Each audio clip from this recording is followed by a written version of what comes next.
Disruptive Technologies in Education. Now the following is adapted from a presentation I gave called Dancing with the Devil, the Knowledge Worker Waltz, presentation I gave back in 1999, and it's based on the books that I had mentioned in my last podcast. What are some of the technology drivers that enabled these disruptive technologies? First, shift from manufacturing to services, increasing shift from atoms to bits. Books are now on the web. That's in part digital convergence, where television, telephone, computers, and the web are converging. Supply chain economics, just-in-time manufacturing. Soon we'll have just-in-time learning. So information has become a commodity. Now, what are the societal needs that have been a background to all this? For example, the industry and military has spent more on education than the public and private sectors, education sectors combined. That's pretty amazing. So there's a definite need for a new kind of education. So it's a shift from just-in-case education, which is more like traditional education, to just-in-time, any-place, anytime education. And eventually, I think we'll have just-for-you education, customized education. So the nature of academic activity is changing. In the 20th century, we have the time-honored trinity of teaching, research, and service. Here at Jefferson, we call it our tripartite mission: education, research, and patient care. In the 21st century, we're seeing more knowledge-based activities: creating, preserving, integrating, transmitting, and applying knowledge. So in essence, we're all knowledge workers, and the university can be considered a knowledge server. I have a diagram which you can see in my PowerPoint, and it shows how all these activities are linked. Research, education, and patient care. Research creates the knowledge, education preserves it, integrates it, and transmits it, and patient care is where we apply the knowledge, at least in our industry, the healthcare industry. Teaching is shifting to learning. Traditional education is teacher-centered, classroom-based. In the future, we're going to have more learner-centered, anywhere, anytime education. So the role of the teacher is changing. The teacher, instead of being a knowledge transmitter, content transmitter really, is a designer, a consultant, and a coach. Now, the books that I've been reading, I've been telling you about, talk about restructuring higher education. And they talk about unbundling, outsourcing, and strategic partnerships, and spinning off. So let's take each of these one at a time. First, what do we mean by unbundling education? It's a concept, I think, which is slowly moving forward. Here, it implies separating general education from mastery in a discipline or profession. So you would separate the delivery of the content, in other words, sitting in a classroom, from the certification of competency, taking the exams and getting your degrees. So why sentence a students to 4 years in college if they could complete it in 2 and by passing a test? And you might unbundle the education by selling educational modules, then full courses, and offering more and more certificate-type programs. And you're seeing this in a lot of industries. Microsoft does it. And here in our health professions college at Jefferson, we have many certificate programs, and I think you'll be seeing more and more of this. Now, how about outsourcing services? And you hear about this in business, and I think it applies to education. Keep the core competencies in-house. We're the content experts, but let others do what they do best. Should a university run email systems? Should they do desktop support? Who knows? Maybe this should be outsourced. It's a bit controversial, I suppose, since I work in an IT group. But what's next? How about lectures? Should we only feature our own faculty, or should we buy the best educational modules and educational media that we can afford to present to our students? And then there's strategic partnerships. Again, we're the knowledge experts. We provide the knowledge, but how about partnering with various kinds of distributors? Could be traditional publishers or open source publishers, which we've been hearing about more and more. Also self-publishing. Jefferson Digital Commons is a good example of that. And back when I talked about this in '99, I was thinking more of television. Public broadcasting, WHYY here in Philadelphia, has a lot of television-based educational programs, and then of course we have our Comcast cable operator here. So there are many opportunities, I think, for strategic partnerships, non-traditional ways to deliver educational content. Then there's spinning off. Now this is sort of like outsourcing, but you outsource to yourself. Now at Jefferson we have a technology transfer department, and they encourage this sort of thing. Part of their mission states that the creation of new companies based on university technology is also encouraged. So why not do this with computer-based learning or distance education? And this is the crux of how we would avoid the so-called innovator's dilemma. Now, what is the innovator's dilemma? Now, this is based on a book by Clayton Christensen in 1997 called The Innovator's Dilemma: How Disruptive Technologies Can Destroy Established Markets. What is the innovator's dilemma? Why do some well-managed companies, read that education institutions, that stay on top of new technology and practice quality customer service or quality education, why do they still falter?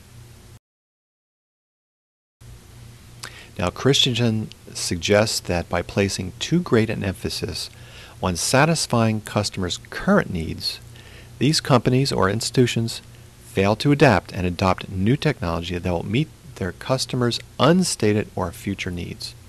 And he argues that such companies and institutions will eventually fall behind. He calls this phenomenon disruptive technology. Now, the innovator's dilemma are that incumbent companies, universities, hardly ever bring new technologies to market. Now, this is a quote from him, so you may not agree. Sustaining and disruptive technologies are very different. Now, educational technology is a sustaining technology if we use it just to provide better, faster, and cheaper education the same old way. And that's, I think, been the emphasis in recent years. Now, the Internet and the World Wide Web are disruptive technologies for almost all businesses, including the education establishment. Now, Christensen says that incumbents will miss the value of the Internet, and new companies or institutions will rise to dominate the Internet's new markets. Just take a look at what's happened in the past 5 or 10 years. Look at Amazon, Google. We have the University of Phoenix and other virtual universities.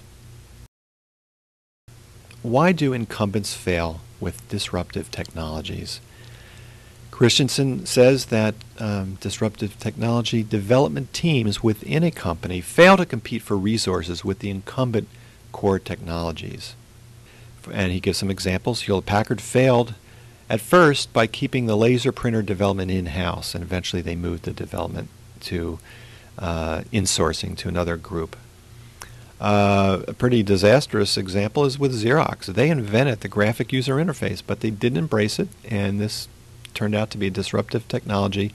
They helped to invent it, but they totally lost that business to Apple and other innovative companies. And so there are many business cases that show similar failures.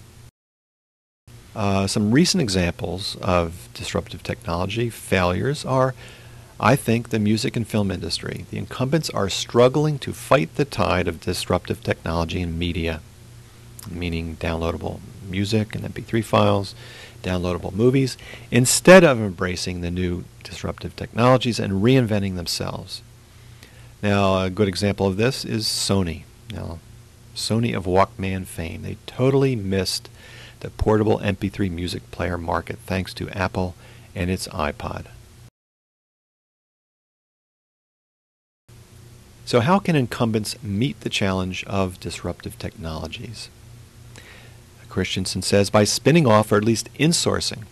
IBM did this when they established a new unit and built the initial IBM PC at a new location in Boca Raton, Florida. So they totally separated, created a separate group and let them go to it and do their own thing and came up with the IBM PC. Toys R Us, another example he gives, spun off ToysRUs.com to more like a separate company. Same thing with Barnes & Noble. They spun off BarnesandNoble.com.